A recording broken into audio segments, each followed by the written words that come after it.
Quando criança, eu não recebia cuidados e estava exposta a muitos adultos perigosos. Esse foi o contexto do qual uma pessoa me sequestrou. Ela me viu como uma criança desprotegida e escolheu me sequestrar. Eu era americana. Eu morava na costa leste dos Estados Unidos. Eu tinha apenas 8 anos. Sabe, foi realmente uma luta sobreviver. O que realmente me restaurou, o que me manteve viva, foi a natureza e a minha arte. Eu fazia desenhos como teias de aranha, porque eu passei muito tempo na floresta atrás da minha casa. Quando você nasce em uma situação difícil, sem ter outro ponto de referência, você pensa, todo mundo vive dessa forma. Até você perceber que não é normal. Eu consegui notar que outras crianças pareciam ser cuidadas por seus pais, especialmente quando uma mãe relativamente abraçava e cuidava um dos meus amigos. Eu considerava que eu era uma espécie de criança diferente, e essa era a minha vida. É muito comum as crianças internalizarem pensando, deve haver algo errado comigo por eu não ser amada da mesma maneira. A minha experiência de quase morte foi em 1977, depois da Guerra do Vietnã. E como eu disse, eu estava exposta a muitos adultos perigosos.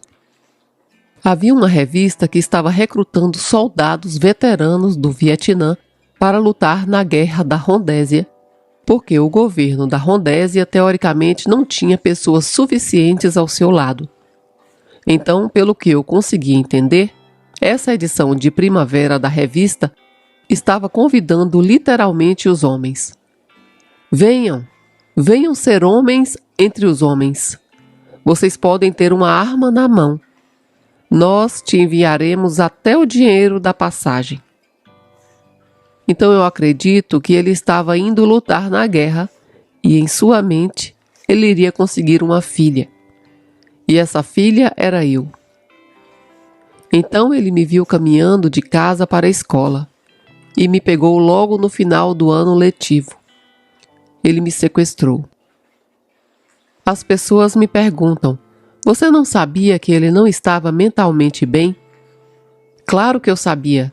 Ele ameaçou a minha vida imediatamente.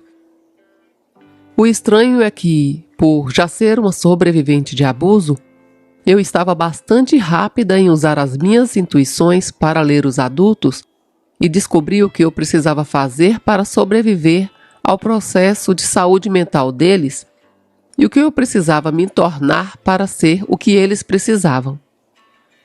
Então sim, ele ameaçou a minha vida. Ele me levou e me drogou. Eu não me lembro do voo, mas quando eu recuperei a consciência, eu estava em Rodésia, que agora é o Zimbábue. Eu estava em uma base militar. A todo momento eu só pensava como iria sobreviver. Houve um momento que eu simplesmente o desafiei. Isso aconteceu quando eu realmente não queria mais estar viva. Então ele me agrediu. Quebrou todas as minhas costelas de um lado. E foi outra pessoa que afastou ele de mim. Mas eles provavelmente o ameaçaram novamente para que ele me deixasse em paz. E então eu fui hospitalizada. Mas eu preciso lembrar novamente. Isso aconteceu em 1977, durante o auge da Guerra Civil. Então ele simplesmente veio ao hospital e me pegou, e ninguém o impediu. E ele acabou me entregando para um outro homem. Eu não sei se houve uma troca, se teve dinheiro envolvido, mas esse homem acabou me perdendo no meio do mato. A partir daí, novamente, no auge da Guerra Civil, alguns soldados mais extremos me encontraram, me colocaram em um caminhão com eles e me levaram de volta à sua base. Chegando lá, discutiram sobre mim. Alguém queria me salvar porque eu era uma criança. Outro queria me matar. Então o meu corpo disse, eu não quero sentir a morte. Eu caí. Entrei no que chamam de desligamento do sistema nervoso que é um estado de misericórdia. Todos os animais podem fazer isso. Eu fiquei inconsciente. Quando eu acordei novamente, o homem que havia ganhado a discussão para salvar a minha vida estava me levando daquela área mais perigosa para a fronteira entre a Rodésia e a África do Sul. Ele basicamente me entregou a uma vila. Ele apontou o dedo gesticulando. Vá lá, garotinha. Vá ficar com aquelas pessoas da vila. Mas eu não entrei na vila. Eu passei a noite embaixo de uma árvore sozinha. Eu não sabia que os animais poderiam subir em árvores. Eu poderia ter sido capturada novamente. Na manhã seguinte, eu fui e ouvi mulheres cantando. O canto delas era diferente do meu canto. Isso me atraiu e me fez me conectar com elas. Elas estavam moendo milho e estavam juntas. Elas ficavam se olhando. Havia calor. Eu nunca havia conhecido pessoas adultas tão vivas. Elas viviam com a música dentro delas, cujos gestos eram sobre como a música fluía pelos seus corpos. E assim elas me avistaram, uma criança branca. Lembre-se, eu estava em uma zona rural da Rodésia. Não havia misturas de raças. Brancos estavam para um lado e pretos estavam para outro. Então, ao ver uma criança branca, elas só podiam presumir que os meus pais haviam sido mortos e que eu era uma rodesiana que estava apenas correndo, tentando encontrar um lugar seguro. Elas me alimentaram, me acolheram. As crianças realmente foram a minha primeira experiência de pertencimento. Elas vinham e tocavam em minha pele branca e no meu cabelo loiro. Eles realmente me receberam de braços abertos. Uma das meninas me levou até uma fogueira cerimonial e passou cinzas pretas no meu rosto para me fazer sentir como eles. Foi o primeiro momento de suavidade. Eu era muito rígida, muito tensa. Foi a primeira experiência profunda de pertencimento. E novamente, uma das mulheres cantou para mim. E naquele momento, ela me chamou para perto dela. Eu literalmente desabei em seus braços. Essa foi a primeira vez que alguém me acolheu como uma mãe. A primeira vez que eu fui segurada nos braços e eu tinha 8 anos de vida. Eu pensei que aquela seria a minha nova vida. Eu não entendia todo o contexto da guerra civil. As mulheres me levaram ao rio e colocaram argila nas minhas costelas quebradas, que estavam com uma enorme mancha roxa, e cantaram para mim novamente. E então elas me chamaram para cantar de volta para elas. Quando eu consegui cantar com elas, elas consideraram que eu estava bem, que o ódio do ataque havia saído de mim e que eu viveria uma vida saudável. Então, o rio tornou-se um lugar positivo para mim. Um dia eu voltei ao rio e continuei até a margem do rio. Eu não sabia que uma batalha estava começando exatamente do outro lado. Então, um dos soldados, que pelo que eu pude entender estava entrevistando as pessoas, estava patrulhando a área, me avistou do outro lado do rio. Era um rio muito pequeno, quase um riacho. Ele me viu lá sozinha, vestida com roupas africanas. E como as mulheres me vestiram como se eu fosse uma delas, ele imediatamente levantou uma arma. Quando eu vi o cano da arma apontado para mim, o meu coração ficou partido. Foi um círculo completo. Eu sabia que ele estava mirando em mim. Eu não conseguia entender como as pessoas daquela vila me consideravam valiosa, preciosa, digna de cuidado, digna de fazer parte. E como esse homem me via como algo apagável, descartável.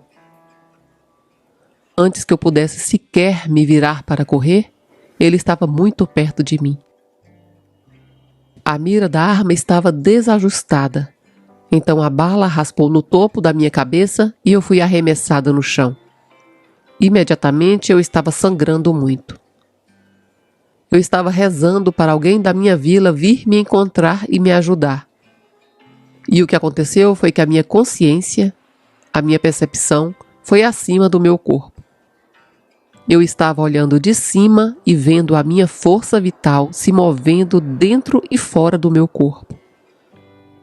E eu pensei, se ela não voltar e permanecer no meu corpo, será o meu fim? E então, sem qualquer dúvida, voltei pela última vez.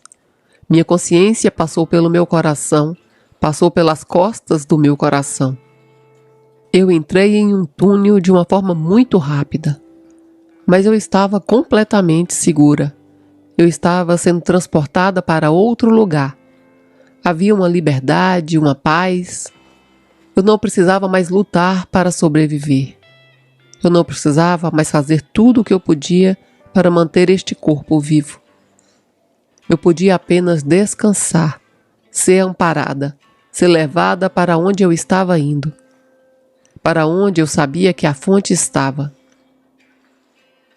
E quando pousei, inicialmente não conseguia perceber muito bem, mas eventualmente consegui abrir os meus novos olhos. Eu vi uma aura de luz dourada. Haviam duas presenças femininas comigo. Elas estavam tocando o meu rosto. E eu percebi. Ah, eu tenho um rosto. E elas estavam me ajudando a enxergar toda a aura em que eu estava. E com gestos apontaram para uma esfera dourada brilhante. E eu me lembro dessa esfera dourada brilhante, que eu poderia entrar nela e ser completamente restaurada. A energia dessa fonte não seria diminuída, não importava toda a necessidade. Essas mulheres tinham peles pretas e elas vestiam vestidos amarelos. Eu as conhecia. Lembro-me de uma delas ser minha irmã mais profunda. Elas sempre estiveram lá para me receber e eu as conhecia de várias vidas. Elas faziam gestos. Você pode voltar à fonte. Mas eu não havia terminado com a minha família africana. Eu queria que elas ainda fizessem parte de mim. Eu queria continuar conectada a eles, porque eles foram as primeiras pessoas que realmente me amaram. Então eu comecei a me perguntar, para onde eles foram? Por que eu estou separada deles? E esse questionamento de não estar pronta para voltar para a fonte me fez recuar. Eu comecei a cair para trás, atravessando camadas e camadas. Aterrissei em um novo lugar que não era tão quente. Era mais como a Irlanda em um dia frio e nublado. E eu estava no fundo de uma escadaria. Eu estava meio desorientada, desejando alguma ajuda, mas eu era uma criança muito defensiva. Então um homem idoso apareceu bem na minha frente e eu não sabia de onde ele tinha vindo. E ele parecia velho e frágil, oferecendo a sua mão para me ajudar a levantar. E novamente, eu queria ajuda, mas eu estava lutando contra a ajuda, como muitas crianças abusadas fazem. Então, finalmente, eu aceitei sua ajuda, e ele me conduziu por uma escadaria de pedra, passando por um arco de pedra, e entramos em uma caverna escura. E eu pensei, eu estava melhor antes, por que eu estou indo para esta caverna escura? Naquele momento, eu não entendia que ainda havia mais para purificar, mais para limpar, antes de voltar para a fonte. E naquela caverna escura estavam todas as minhas emoções reprimidas, todas as minhas perturbações por ter sido abusada. Então me deparei com o rosto das pessoas que me abusaram. E eu estava me afastando e lutando contra toda essa experiência. Me virei para querer fugir, mas naquele momento eu me vi através dos olhos dele. Eu vi que não havia nada de errado comigo que tivesse causado o abuso em primeiro lugar. Foi realmente a profunda confusão e perdição dos adultos que me cercavam. E eles não estavam tentando me consertar ou mudar, porque já estava tudo bem. Quando eu senti isso através de todo o meu coração, através de todo o meu ser, eu estava livre da caverna escura. Então, eu saí para uma paisagem de estrelas vivas no céu. De repente, eu entendi que aquele homem poderia ir a qualquer lugar, mas ele escolheu vir me ajudar para eu não me perder na minha própria caverna escura. Então, minha fé nele irradiou para todo o meu ser, e eu coloquei as minhas mãos na sua boca e perguntei: para onde vamos a seguir?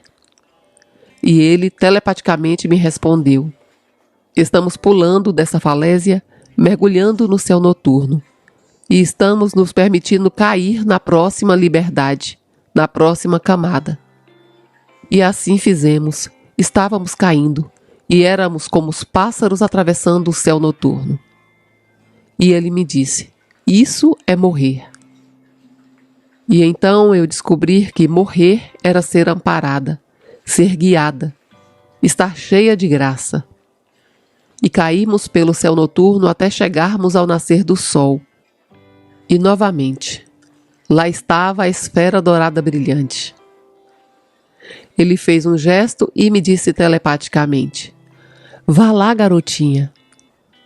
Então, ele partiu para além do meu entendimento, mas eu estava certa de que ele estaria para sempre comigo.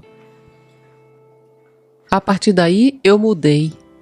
Eu adquiri um pouco mais de sua sabedoria, um pouco de sua graça. E assim eu respirava aquilo, inspirando e expirando. Porém, novamente, eu pensei na minha família africana e queria compartilhar isso com eles. Então eu fiquei me perguntando: onde eles estão? Onde eles estão? E essa curiosidade me afastou de voltar diretamente à fonte e me levou a outro cenário onde eu os procurava. Comecei a ficar preocupada pensando: e se algo aconteceu com eles? E se foram atingidos? E assim entrei em pânico durante a busca. Eu não compreendia que eu estava vendo o futuro e que havia uma guerra acontecendo. Eu tinha medo deles estarem perdidos ou feridos, e isso me consumia. Mas então, uma graça perpassou por mim. Humildade e aceitação vieram à tona. E eu chorei até limpar toda aquela tempestade interior. Agora eu entendo que aquele choro estava me preparando para o que aconteceria mais tarde na guerra. Após me acalmar, encontrei outro ser em um campo verde aberto. Ele irradiava uma presença de paz.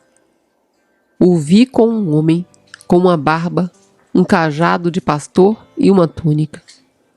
Corri até ele para perguntar como eu poderia voltar para minha família, como eu poderia me reconectar.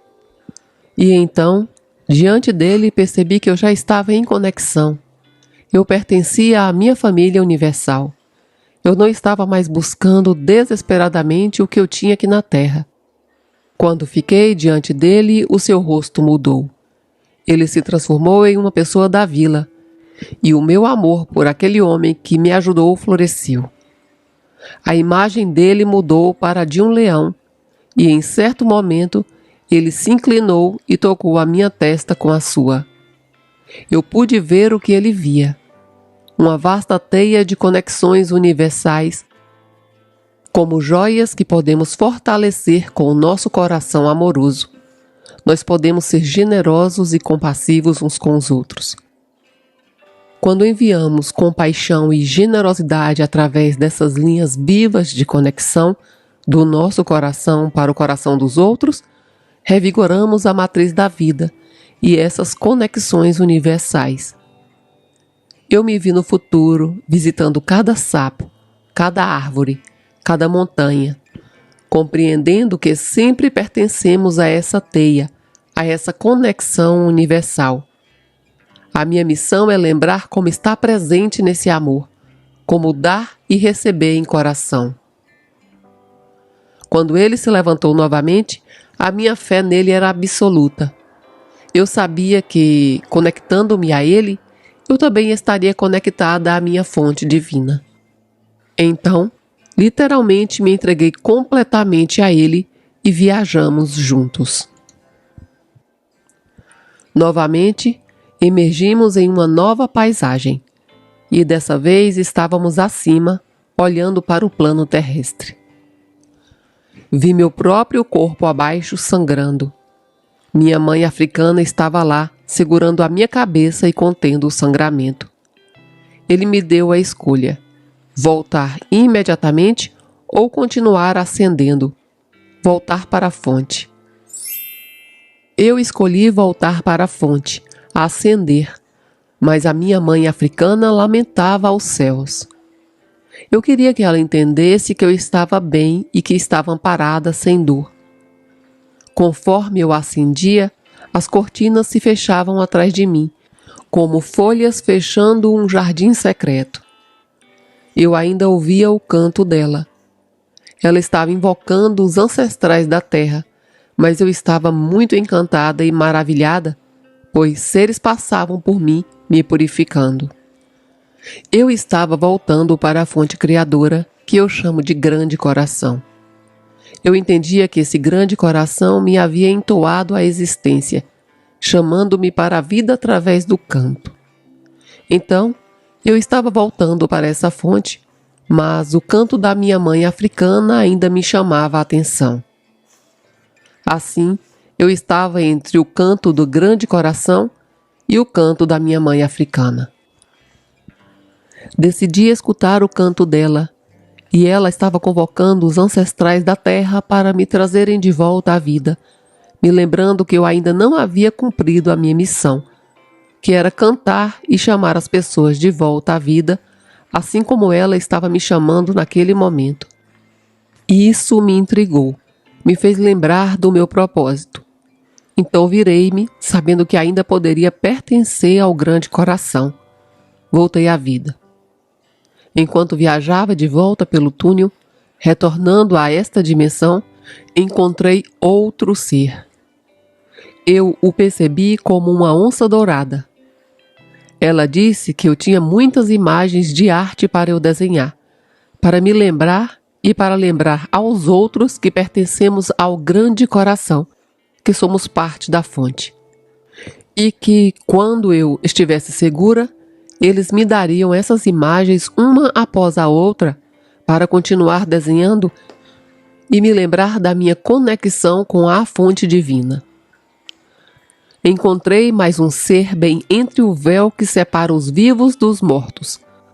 Chamo-a de avó, avó de todas as raças.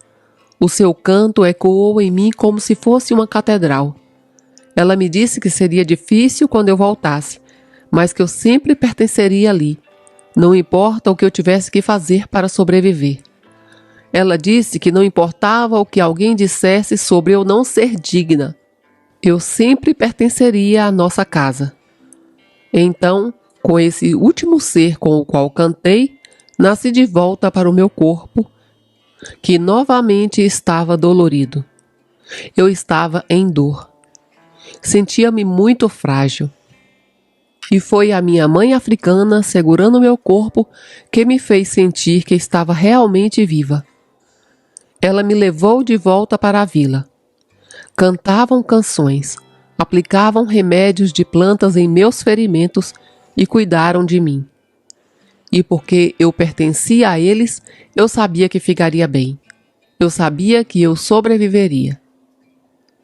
Eu estava tão mudada que eu podia conhecer todos os seus pensamentos, todas as suas intuições.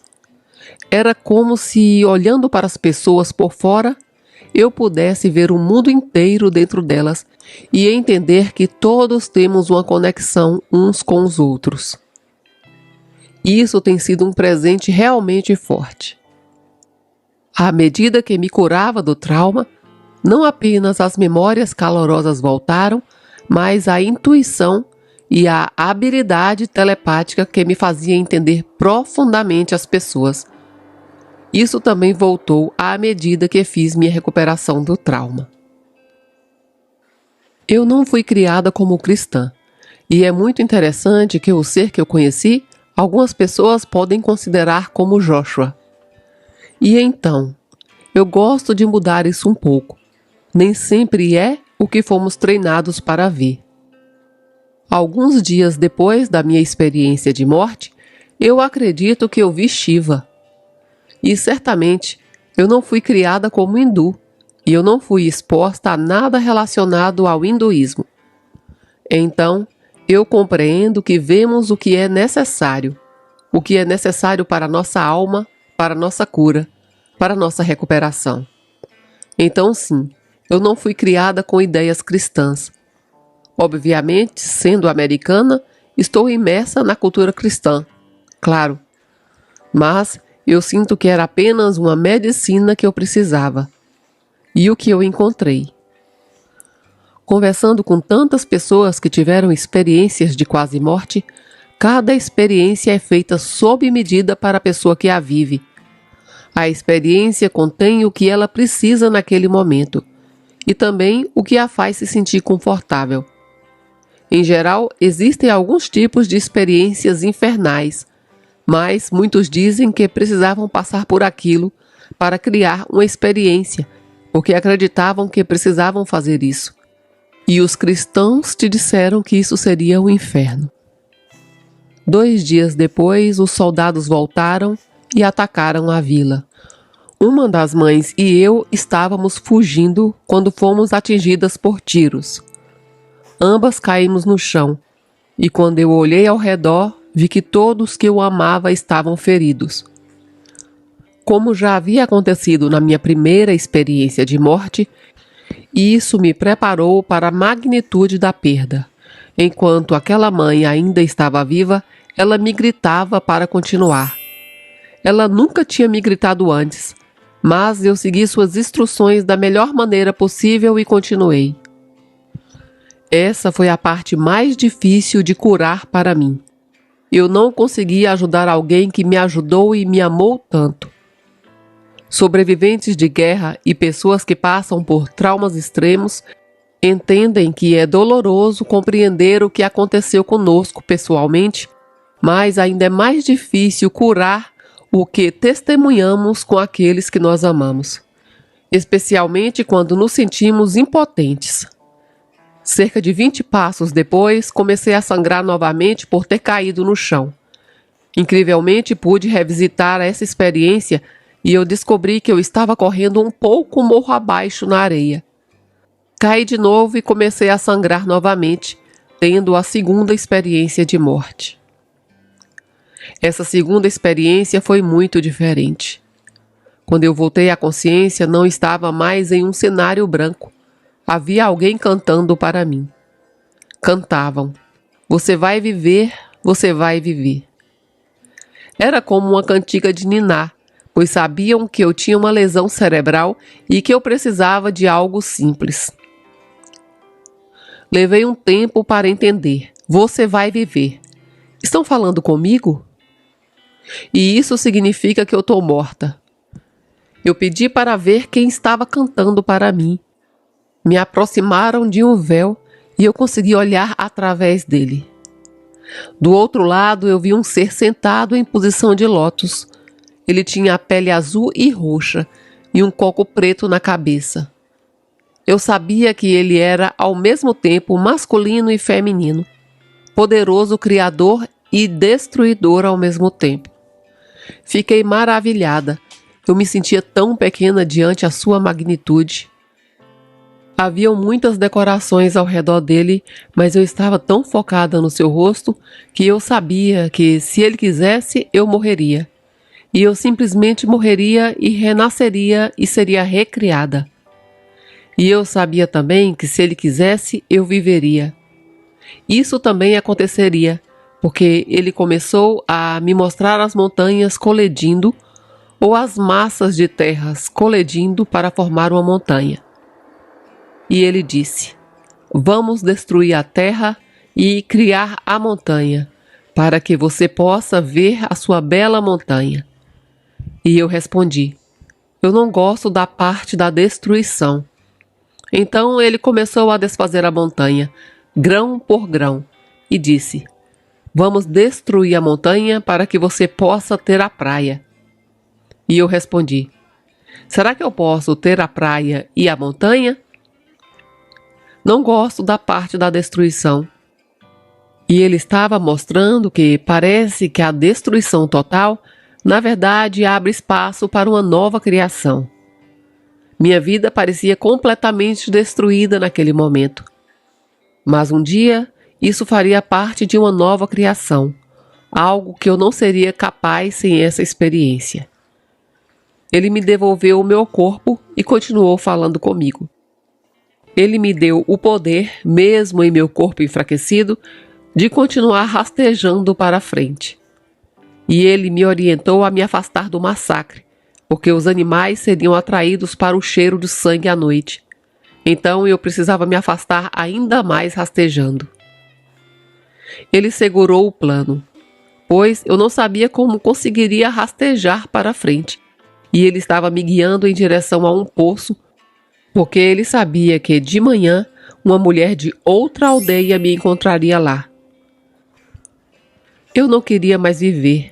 Acabei de perder todas as pessoas que eu amava. Eu não tinha motivo para querer continuar. Mas era como ele tivesse uma vontade. Sim, a vontade dele que me mantinha seguindo em frente e me manteve aqui. E de manhã, uma mulher chamada Mia Lucy me encontrou. Ela me levou para casa e cuidou de mim. Cantou para mim. E, eventualmente, ela me levou para um outro lugar do rio Limpopo, na África do Sul, onde eu fui hospitalizada. Em seguida, me trouxeram de volta para os Estados Unidos. Naquele momento, especialmente, eu não prestei muita atenção em como eu estava percebendo as coisas. Eu era apenas 2 olhos observando e absorvendo tudo o que me ofereciam. De alguma forma, eu ainda tinha uma noção de mim mesma, porque eu estava em relação a ele e sabia que eu não era ele. Então, quando eu fui devolvida ao meu corpo, é claro que foi extremamente doloroso. Eu tinha caído para a frente, o meu pescoço estava machucado. Eu tinha uma lesão no cérebro. Como eu fiquei deitada em cima do meu braço o tempo todo em que eu estive fora, o meu braço estava completamente adormecido e paralisado. Mais uma vez, não havia motivo para eu querer continuar aqui, mas eu fiquei porque ele tinha uma missão para mim. Eu era uma garota branca que crescia na costa leste dos Estados Unidos nos anos 70. Nos anos 70 ainda por cima. A minha escola era predominantemente branca. Tinha apenas uma criança indiana na minha escola. Então, nunca falamos nada relacionado à cultura de Shiva. Sabe, é interessante a questão das vidas passadas. Para mim é como se eu já tivesse sido hindu em outra vida. Será que eu já tinha isso na minha composição de alma? Seria Shiva a cuidar de mim em momentos de destruição? Frequentemente temos modelos negativos de como ter poder. Muitas pessoas usam o poder de forma errada. É assim como entrar em alinhamento com os nossos dons. Requer muita coragem. É preciso muita convicção, pois trememos de medo. Vou me compreender com isso de qualquer maneira. Nesse momento, eu disse sim ao que me foi dado, aos dons que me foram concedidos. Sim, mas você tem que fazer isso, tremendo de medo. Eu estou chegando e vou fazer isso. Vou dizer sim a isso. Eu recebi tanto e o meu dever é retribuir de todas as formas que eu puder. Tive que passar por anos e anos de recuperação do trauma. E agora que eu estou pronta, eu estou indo em direção à criatividade, ao prazer, à sensualidade e essa parte suculenta que é estar viva. Acabei de voltar de um retiro de dança na Costa Rica. Foi simplesmente maravilhoso poder mexer o meu corpo com outros seres humanos que estavam dizendo sim à vida. Sim à natureza ao nosso redor e dentro de nós. Eu adoro inspirar e encorajar as pessoas a fazerem o seu trabalho de recuperação de trauma. Um dos meus colegas diz: quando você transforma confiança em energia, você pode se tornar energia criativa. Voltar aos Estados Unidos foi uma negação, uma repressão. Nós não falamos sobre isso. Sabe, parece tão frágil pensar que, se não falamos sobre isso, isso não acontece. Mas, quando isso é instalado por gerações, o silêncio sufoca a verdade. E assim, eu tentei falar sobre isso. Infelizmente, a minha mãe me acertou no rosto. Sabe, eu tenho uma lesão cerebral e ainda estava me curando com a ferida na cabeça. E ela disse, nunca fale sobre isso. E eu não falei. Os meus pais já se foram. Eles se foram sem nunca saber o que aconteceu comigo. Eles nunca me perguntaram. Os meus irmãos e eu nunca falamos e nunca nos perguntamos. Então, eu sempre incentivo as pessoas. Faça a sua cura. Trabalhe com as pessoas que estão prontas e interessadas e dispostas a percorrer um caminho com você. A sua família teve um outro papel na sua vida.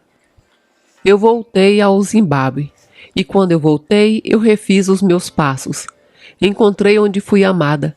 Encontrei onde eu fui baleada. Encontrei onde eu caí. E como eu disse, eu encontrei aquela colina de areia perto do poço. Eu reencontrei uma das mulheres que me ajudaram a salvar a minha vida. O meu então marido me perguntou, se você pudesse voltar e apagar tudo isso e mudar o fato de ter sido sequestrada e passado por essa experiência, você faria? E eu respondi, não. Essa opção não existe. É assim que a realidade aconteceu. E eu sei porque se você me perguntasse isso quando eu tinha 20 anos e eu estava fazendo um tratamento de trauma como paciente, eu diria sim. Mas agora, do outro lado do que eu chamo dos anos mais difíceis da cura, há um fruto. A capacidade. Eu quero dizer, a arte flui através de mim como um rio. A intuição flui através de mim tão facilmente que eu consigo ler as pessoas. Isso não é um desafio de forma alguma. É maravilhoso, é divertido, é emocionante. É maravilhoso poder contribuir para a cura das pessoas, porque eu posso ver a causa subjacente do sofrimento das pessoas. É importante que as pessoas saibam que foram vítimas, que se sintam terríveis, que têm estresse pós-traumático, que têm pesadelos. Isso é real. Vai levar algum tempo para o processo de cura. Não é algo que acontece rapidamente para chegar onde eu estou agora. São 30 anos de processo de cura, sessões terapêuticas, terapia do movimento e da dança, alimentação adequada. Então, eu sempre digo às pessoas que continuem dando o primeiro passo no progresso da cura e as coisas vão melhorar. Existem benefícios. Esta manhã eu estava trabalhando no meu livro. O meu livro incentiva a confiança das pessoas para fazerem o seu trabalho na resolução de traumas. Porque se continuarmos escondendo e evitando o trauma, ele vai reinar dentro de nós. As diferentes maneiras que podemos lidar com o nosso sofrimento é, na verdade, alcançar a liberdade. Na verdade, alcançar a fluidez. Na verdade, alcançar a criatividade, porque a conexão cura é a conexão consigo mesmo e a conexão com a natureza. É a conexão com as pessoas boas e seguras. Essa é a resposta para a solidão, para o isolamento, para o trauma. Um dos meus professores favoritos, o Daniel Siegel, fala sobre esse conceito de autoconstrução que temos na América. Quando achamos que podemos lidar com tudo sozinhos, ou mesmo o termo. Algumas pessoas usam o termo do meu livro que eu estou escrevendo sobre ajuda pessoal. Mas, na verdade, não existe essa coisa de ajuda pessoal. O nosso trauma aconteceu em relação aos outros, ou em relação à natureza. A nossa cura tem que acontecer em relação às pessoas que oferecem o seu dom para ajudar a avançar no próximo nível. Conexão é vida, é cura. É o que estamos aqui para fazer. Nós somos indestrutíveis. Eu era tão pequena, tão frágil. Fui baleada por um soldado e ainda assim sou indestrutível. Continuamos seguindo em frente. Quando eu voltei para os Estados Unidos, simplesmente tive que sobreviver a mais abusos até completar 18 anos. Eu saí e fui para a faculdade e nunca mais voltei para casa. Eu apenas sobrevivia. O meu corpo trouxe à tona o trauma no segundo ano de faculdade. Eu não podia mais reprimir, porque eu tinha uma chamada divina muito grande. Então, não havia como eu esconder isso por décadas. Ele simplesmente irrompeu através do meu corpo. Eu fui catapultada para o meu processo de cura, quer eu quisesse ou não. Portanto, fazendo todo esse trabalho, voltando ao ponto de partida, isso leva muito tempo. Apenas depois dos 42 anos eu comecei a considerar a minha experiência de quase morte. Foi meio que um rompimento pelo trauma. Quando eu conheci o meu ex-marido, ele começou a me fazer perguntas sobre isso. Eu comecei a trazer à tona o trauma da guerra, mas ao mesmo tempo, a beleza da experiência de quase morte surgiu. E ele simplesmente continuou me entrevistando e fazendo perguntas, e eu continuei revelando. Isso se tornou o meu livro de memórias que ainda não foi publicado, mas será em breve, em audiolivro. Por muito tempo eu simplesmente não entendia a minha EQM. Eu tinha escrito toda a parte da minha experiência com esse homem de barba e cajado como se fosse um pastor.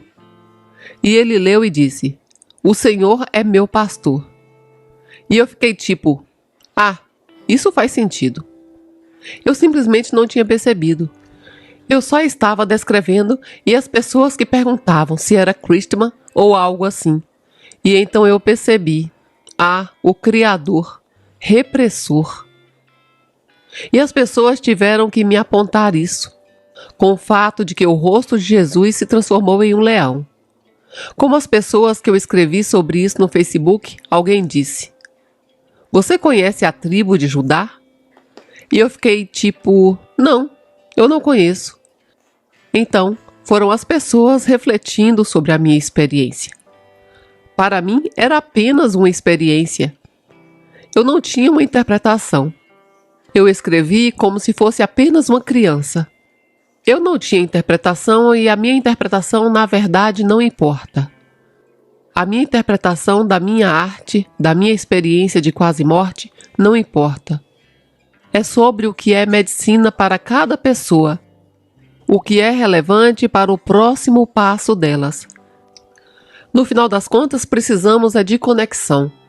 Conexão com o coração aberto, conexão consigo mesmo, conexão com os outros, conexão com as sensações do corpo, conexão com o que você come, estando no momento presente, notando o prazer. Como é sair e sentir a brisa quente, sabe? Como é ajudar alguém através do luto ou através da dor no coração e depois observar o seu rosto como se parece quando param de chorar. É como fazer uma torta de mirtilo. Realmente é deliciosa. Comê-la é saboroso, é suculento. Então, é como olhar para a minha própria arte e ficar surpresa, tipo: "Meu Deus, foi eu que fiz? Olha, isso veio das minhas mãos." Então, curiosidade, compaixão, bondade amorosa, momento presente, meditação que ajuda você a conhecer as sensações do corpo. Eu acabei de voltar desse retiro de dança e foi maravilhoso. Apoiar outras pessoas e ser apoiadas por elas. Dançar junto com músicas incríveis, músicos que investiram seu tempo e o dom para criar. Foi incrível. Agora eu estou com vontade de comer uma torta. Sabe, se eu pudesse voltar no tempo e dar um conselho para aquela menininha seria: você é valiosa, você é amável, você é perfeita do jeito que você é. Você não precisa se esforçar tanto para tudo se encaixar no panorama geral. E Deus? Deus para mim é o grande coração, o lugar da origem, o lugar de onde nascemos através dos cânticos, sílabas de sementes, é pelo grande coração. Na vida nós precisamos amar uns aos outros, cuidar um dos outros, enfrentar o sofrimento e dizer: isso também pertence a mim. para que aproveitemos todos os aspectos da experiência humana, sem rejeitar o entediante, o monótono ou o difícil. Tudo isso pertence a nós. Quando eu estava passando pelo divórcio, eu estava meditando e tive um momento de agradecimento.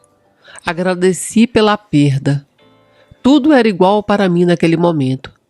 E enquanto eu meditava, o sofrimento e a dificuldade, o abandono, a traição, o amor, a doçura, tudo era igual. E a minha mensagem final é: precisamos da compaixão. A compaixão de voltar a si mesmo e dizer: eu te vejo. Desde que não evitemos os aspectos mais completos da nossa experiência, evitemos a nossa tristeza, evitemos a nossa raiva, voltamos à nossa totalidade, apenas nós voltamos para nós mesmos. Olhe para você e diga: eu vejo você, você pertence, você importa.